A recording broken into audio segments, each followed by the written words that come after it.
Hello guys, it's me again, Sarah, and welcome to my channel. So for today's video, as you can see in the title, it's about making chocolate truffles. So guys, if you haven't tried this dessert, um I highly recommend it, especially if you love chocolates or sweet like me. As you all know guys, I love food, but my favorite part in the food is the dessert. I don't know. I don't know to you, but for me, whenever there's an occasion, yun kagad yung chine-check ko kung ano yung dessert, ganyan.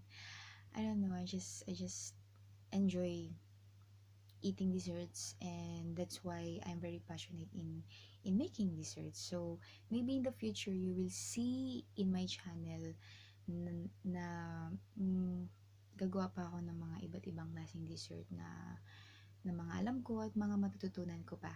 And of course, I'm very willing to share that to all of you.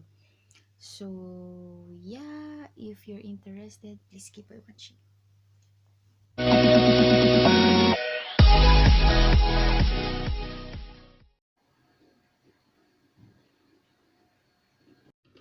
So, in a small casserole, put all the ingredients on the low fire to avoid burn, and then just mix until all the chocolate is melted. So after reaching this consistency, we can now turn off the fire and then place it in a bowl. Now let's put it in the fridge.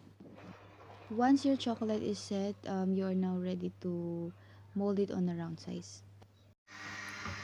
Finally, you can now dip your chocolate bowl in the cacao and then put it in a round paper cups.